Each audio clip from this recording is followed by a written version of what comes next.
இந்த பதிவை கேட்டுக்கொண்டிருக்கும் நல்ல உள்ளங்களுக்கு உங்கள் சுவாமிநாதன் ஜோதிடரின் அன்பான வணக்கங்கள். இன்றைக்கு நம்ம யூடியூப் சேனல்ல கணபதி ஹோமம் செய்வதனால் கிடைக்கும் பலன்கள் என்னென்ன தெரியுமா?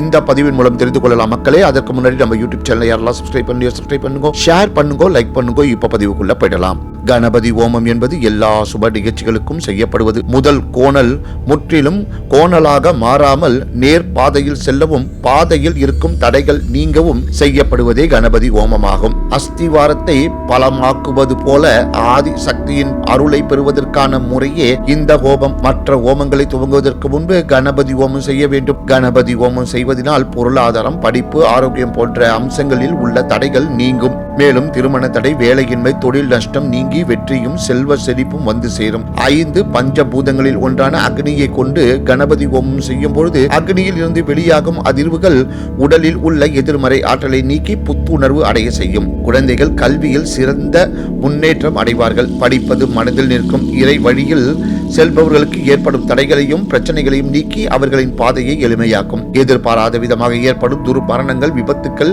இவைகளில் இருந்து பாதுகாக்கப்படும். கணபதி ஹோமம் செய்வதனால் பண கஷ்டத்தில் இருந்து விடுபட்டு தன சேர்க்கையும் முன்னேற்றமும் ஏற்படும். ஆண்டுக்கு ஒரு முறை கணபதி ஹோமம் செய்வதால் குடும்பத்தில் ஏற்படும் தேவையற்ற குடும்ப பிரச்சனைகள் வராமல் சந்தோஷம் நிறைந்ததாக இருக்கும். அத்துடன் வீட்டில் உள்ள தீய சக்திகள் என்று அழைக்கப்படும் எதிர்மறை சக்திகள் வெளியேறி மாறாக நேர்மறை சக்திகள் அதிகமாகும். மகா கணபதி ஹோமத்தை வெள்ளிக்கிழமையில் சுக்லபட்ச சதுர்த்தி ஆடி மாத வெள்ளிக்கிழமையில் செய்தால் விசேஷமாக இருக்கும் என்று சொல்லப்படுகின்றது. பிடித்து வைத்தால் பிள்ளையார் என்பார்கள். அத்தனை எளிமையான தெய்வத்தை சிக்கன பிடித்தால் சீரும் சிறப்போடு வாழலாம் என்பது ஐதீகம் என்று கூறி இந்த சிறப்பான ஆன்மீக பதிவை நிறைவு செய்கிறேன். நன்றி, வணக்கம், வாழ்க வளமுடன்.